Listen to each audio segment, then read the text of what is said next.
Good morning! First rest day ko nga pala sa trabaho at nagyakag nga ang mga senpai ko na pumunta ng Don Quixote.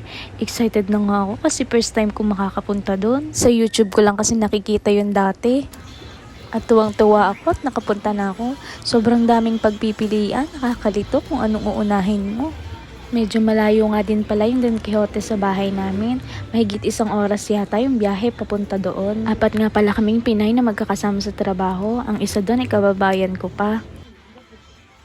Anyway, mabalik tayo dito sa Don Quixote. Sobrang dami nga palang mga damit dito at hindi ko maintindihan kung ano bang pipiliin ko. Kaya sabi ko sa senpai ko, susunod na lang ako sa kanya. Halos lahat nga pala ng gamit dito sa bahay nandito na. Ultimo mga pagkain meron din dito at mga Pinoy foods rin, madami din dito. Mura lang yung mga bilihin dito at tax free pa. Halos lahat nga ng pwede mong bilhin ay nandito na. Hindi ko na nga lang nabidyohan kasi nahihiya ako. Yan nga pala yung 2 senpai ko at yung isa nga dyan ay kakabalik lang ulit ng Japan. Matagal na siya ditong nagtatrabaho.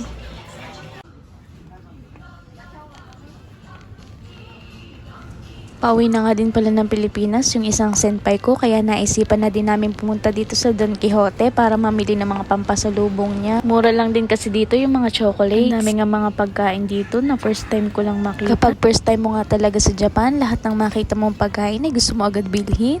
Kahit hindi naman kailangan, kaya ang ending, ang dami mo tuloy na ilagay sa cart mo. After nga naming makauwi, ay agad kami pumunta dito sa bilihan ng bike. Ibibili kasi ako ngayon ng satchel ko ng bike.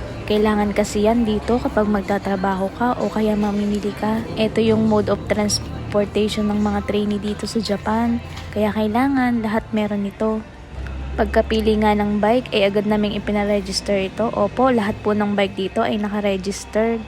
At kung mapapansin nyo, ang gaganda at ang mamahal ng mga bike dito sa Japan. Pag mag-a-apply nga pala kayo sa mga agency dyan sa Pinas, ang unang-una nilang tinatanong ay kung marunong ka bang mag-bike. Dahil kailangan talaga yon sa pagtatrabaho mo dito sa Japan. Pero syempre, kung hindi ka talaga marunong, kailangan mong pagsumikapang matuto. Kung gusto mo talaga makapunta dito sa Japan at makapagtrabaho. Yun lang, salamat sa panonood!